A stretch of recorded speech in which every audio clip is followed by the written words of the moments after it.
আসসালামু আলাইকুম everyone, welcome to Nilu রসগর। কেমন আছেন আপনারা? আশা করি ভালো আছেন। আমিও আল্লাহ রহমতে আপনাদের দোয়ায় ভালো আছি। আজ আমি আপনাদের জন্য নিয়ে এসেছি খুবই সিম্পল একটি রেসিপি, আর সেটি হলো সালাদ। সালাদ আমরা বাচ্চা থেকে বড় সকলেই খুবই পছন্দ করে খাই। সামনে রমজান এসে গিয়েছে।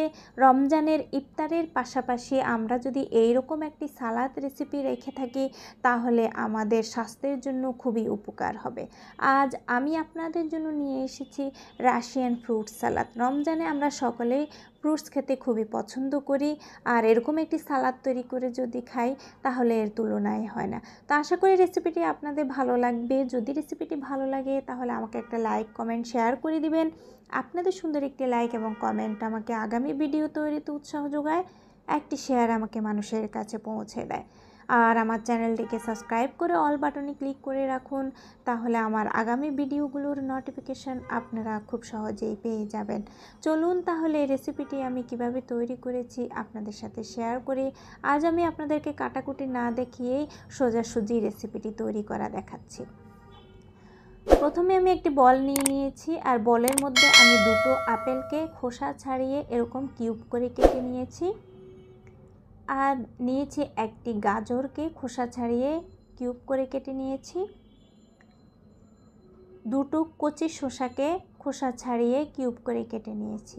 কচি হলে আপনারা খোসা সহ নিতে পারেন, শসা খোসা সহ খাওয়া যায়, আপেলও খোসা সহ খাওয়া যায়।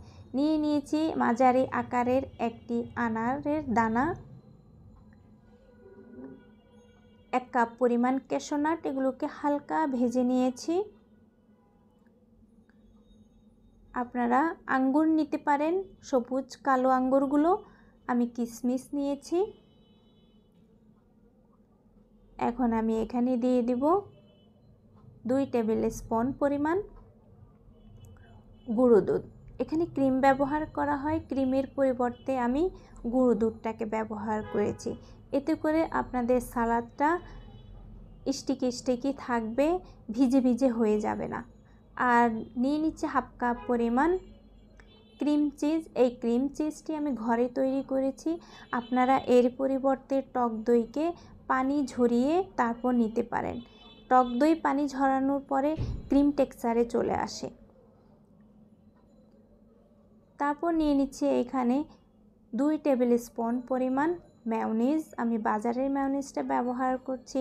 আমার চ্যানেলে এই মেয়োনিজের রেসিপি দেয়া আছে, আর এই ক্রিম চিজের রেসিপিও আমি আমার চ্যানেলে দিয়ে দিব, আপনারা দেখে নিতে পারবেন। খুব সহজ এই ক্রিম চিজ তৈরি করা। দিয়ে দিলাম স্বাদ মতো লবণ। দিয়ে দিচ্ছি 1/2 টিস্পুন থেকে একটু বেশি পরিমাণে কালো গোলমরিচের গুঁড়া। আপনারা সাদা গোলমরিচের গুঁড়ো ব্যবহার করতে পারেন। দিয়ে দিলাম বিট লবণ 1/2 টিস্পুন। আপনারা এর পরিবর্তে পিঙ্ক সল্ট ব্যবহার করতে পারেন। দিয়ে দিচ্ছি 1 টেবিল স্পুন পরিমাণ চিনি। ক্রিম চিজ দেওয়ার কারণে চিনিটাকে দিতে হয়েছে। ক্রিম চিজ একটু টক টক থাকে, তাই মিষ্টির ব্যালেন্স করার জন্যই চিনিটা ব্যবহার করেছি। টক দই দিলেও এখানে চিনিটা ব্যবহার করতে হয়। তারপরে একটা কাঁটা চামচ এবং চায়ের চামচ দিয়ে আমি এগুলোকে ভালোভাবে মিক্স করে নিচ্ছি। আর সালাদকে কখনোই হাত দিয়ে ম্যারিনেট করবেন না। হাত দিয়ে যদি সালাদ ম্যারিনেট করেন তাহলে সালাদের পানি খুব তাড়াতাড়ি বের হয়ে যায়। এভাবে যদি চামচ দিয়ে সালাদ ম্যারিনেট করেন তাহলে কিন্তু অনেকক্ষণ পর্যন্ত সালাদ থেকে পানি বের হয়ে যায় না। আর সালাদকে যদি কিউব করে কেটে তৈরি করেন তাহলে আরও সালাদ থেকে পানি বের হবে না। আর সালাদকে যদি গ্রেটার দিয়ে গ্রেট করেন তাহলে খুব তাড়াতাড়ি সালাদ থেকে পানি বের হয়ে যায়। চেষ্টা করবেন এইভাবে কিউব করে সালাদকে ছুরি দিয়ে কিউব করে কেটে নিতে। আরও দিয়ে দিয়েছি আমি 1 টেবিল স্পুন পরিমাণ মেয়োনিজ। এখানে আমার আরেকটু মেয়োনিজ লেগেছে। তারপর আবার ভালোভাবে আমি এগুলোকে ম্যারিনেট করে নিচ্ছি।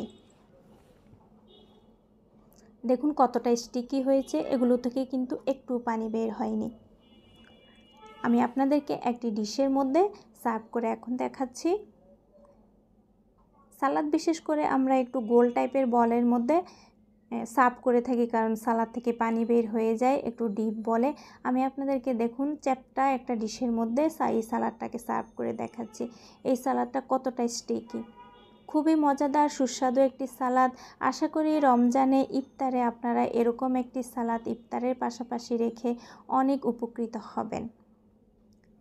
এই সালাদটি বাচ্চা থেকে বড় আমরা সকলেই খেতে পারবো, কোনো অসুবিধে হবে না।